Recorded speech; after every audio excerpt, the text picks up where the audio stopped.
want to turn to the politics of weather. What a big story this week. And this morning in Jakarta, Indonesia, Secretary of State John Kerry gave the first in a series of speeches on climate change, saying it is threatening the world's way of life.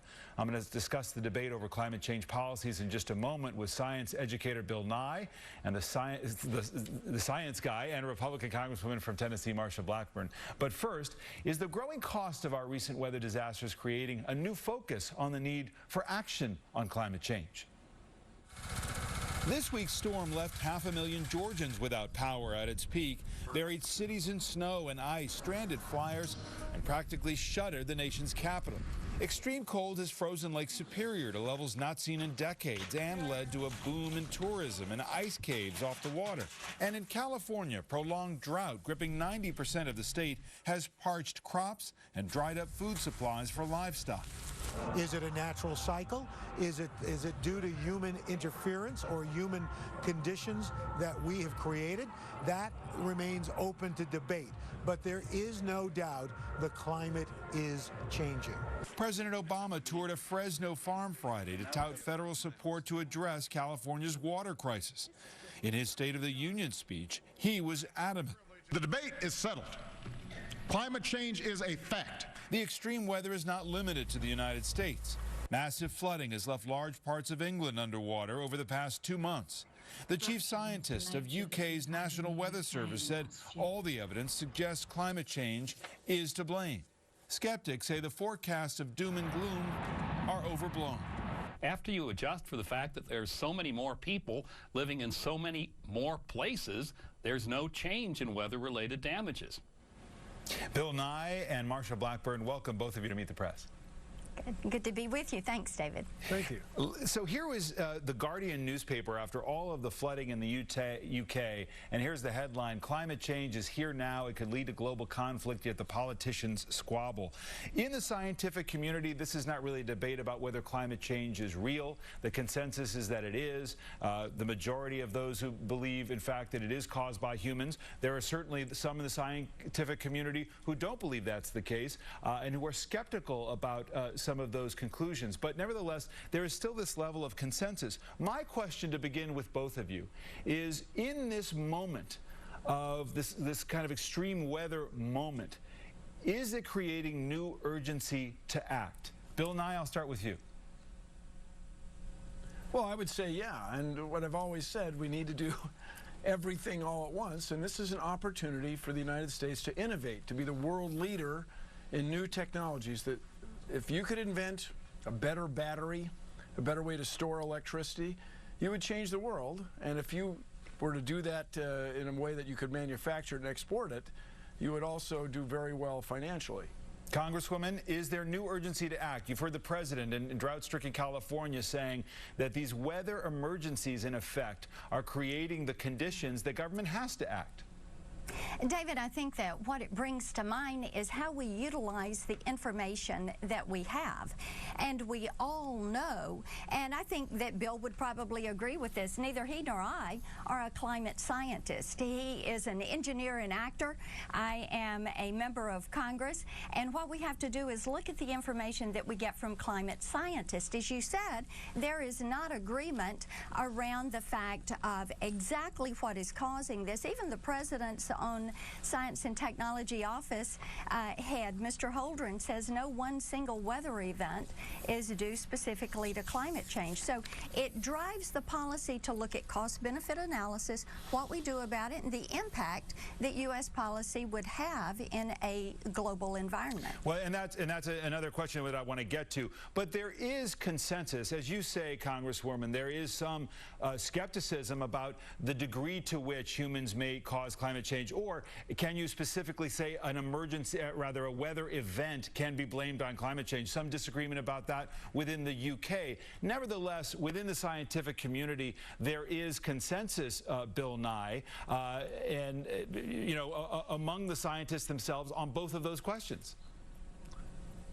Well, I got to say, once again, what people are doing is introducing the idea that scientific uncertainty, in this case about cold weather events in what we call back east, is the same as uncertainty about the whole idea of climate change. And this is unscientific. It's not logical. It is a way, apparently, that the fossil fuel industry has dealt with our politics, and this is not good. Everybody, you don't need a PhD in climate science to understand what's going on. That we have overwhelming evidence that climate is changing. That you cannot tie any one event to that is not the same as doubt about the whole thing. But is the issue, Congresswoman, the cure or the disease, and what's worse? Here's the Atlantic magazine on some of the views within your party, within the Republican Party. On global warming, conservative policy positions often seem to be conflated or confused with rejection of the consensus that the planet has been warming due to human carbon emissions. Of the many Republican members of Congress I know personally, the vast majority do not reject the underlying science of global warming. The catch, conservatives believe many of the policies put forward to address the problem will lead to unacceptable levels of economic hardship. The fix can be very expensive in the short term for long-term gain. Well, I think that what you have to do is look at what that warming is. And when you look at the fact that we have gone from 320 parts per million, 0.032 to 0.040, 400 parts per million, what you do is realize it's very slight. Now, there is not consensus, and you can look at the latest IPCC report and look at Dr. Lindzen from MIT, his rejection of that, or Judith Curry, who recently from Georgia Tech. There is not consensus there. I think what we have to do. Well, hold on. I just have to interrupt you. I'm sorry, Congresswoman. Let me just interrupt you because it's not. Sure. You can pick out particular skeptics, but you can't really say, can you, that the hundreds of scientists around the world who have looked at this have gotten together and conspired to manipulate data, and that industry folks like PG&E. Here's PG&E's website, its current website. This is a natural gas producer in Northern California saying, as a provider of gas and electricity to millions of Californians and an emitter of greenhouse gases, PG&E is keenly aware of its responsibility to both manage its emissions and work constructively to advance policies that put our state and the country on a cost-effective path toward a low-carbon economy. So the issue is, what actions are taken, when will they really work? First to you, Congresswoman, and then let me have Bill Nye respond. You're exactly right. And what you have to do, let's say everything that Bill says is wrong is wrong. Let's just say that. Then you say, what are you going to do about it? What would the policy be? And will that policy have an impact? Now, even Director McCarthy from the EPA, in answering questions from Congressman Pompeo before our committee, said reaching all of the 26 U.S. goals is not going to have an impact globally. And David, what we have to look at is the fact that you don't make good laws, sustainable laws, when you're making them on hypotheses or theories or unproven sciences. Bill Nye?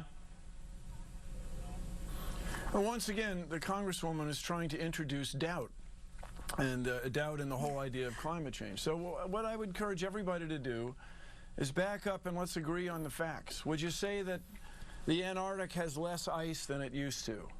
When you asserted, Congresswoman, that a change from 320 to 400 parts per million is insignificant, my goodness, that's 30%. I mean, that's an enormous change, and it's changing the world, and that's just over the last few decades. You go back to 1750 with the invention of the steam engine. I mean, everybody's been over this a lot, but it's gone from 250 to 400. There is no debate in the scientific community. And I can encourage the Congresswoman to really look at the facts. You are our leader. We need you to change things, not deny what's happening. Let me inject this weather point. event. I want to inject this point because this weather event's important. I want to stick to the point about what's going to happen in the future with policy. Yeah. The reality is that something is happening. And whether you're along the East Coast, whether if you look at all the money that was spent on infrastructure after Hurricane Sandy, or you look at flooding, you have state and local governments, Congresswoman, who have to deal with the realities of climate change, and it's expensive. You're very concerned about the future of our debt. There's a lot of cost involved here. How does government responsibly, even where there may be differences on the policy and the cure, respond to the very real-time impacts of weather and a changing climate? That's exactly right. And it is expensive when you look at the cleanup. And David, one of the things that we have to remember is cost-benefit analysis has to take place. And that is something that goes back to a Clinton executive order. And it is required. And it is unfortunate that some of the federal agencies are not conducting that cost-benefit analysis. They're focused on the outcome. And they need, whether it's the EPA, whether it is the science and technology agencies, they need to be doing that cost-benefit analysis. Now, you know, when you look at the social cost of carbon, and there is a lot of ambiguity around that, what you also need to be doing is looking at the benefits of carbon and what that has on increased agriculture production. A lot of good study out there about that, a lot of good scientists and biologists who have done that study. One of the things, Bill Nye, if you look at the polling on this is this issue of what do you do about something that to many people is very important, but for a lot of voters may not feel urgent. Just look at the Pew Research Panel poll from last month, global warming ranking 19th on that list. And yet, environmentalists seem buoyed by the fact that the president, as I've talked to experts in this area, say with executive orders to curb carbon emissions from power plants, will take care of, via executive action, 2/3 of the carbon that's emitted into the atmosphere in the United States. Is that an acceptable solution without political consensus? Well, that'll be up to politicians, but certainly the longest journey starts with but a single step.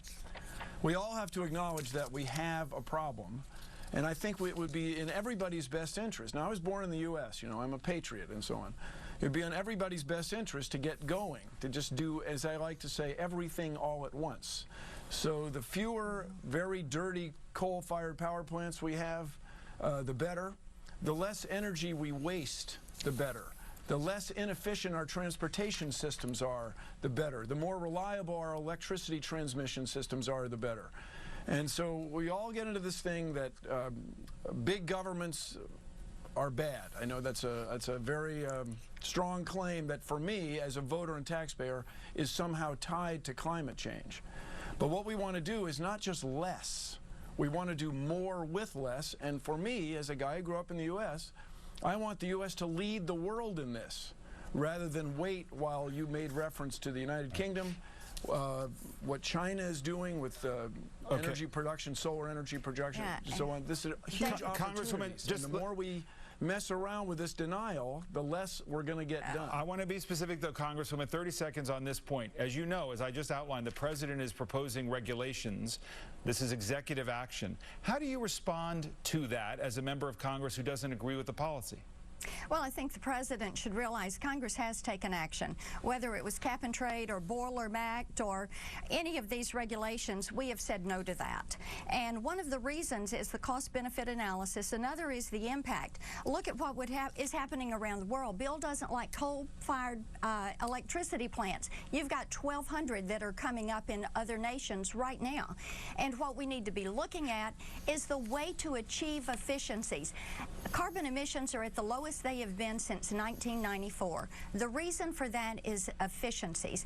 We need to look at the cost-benefit analysis and make certain these technologies are affordable for the American people. All right, we are going to leave it there. This debate goes on. I thank you for your time this morning, both of you. Thank you so much. Okay.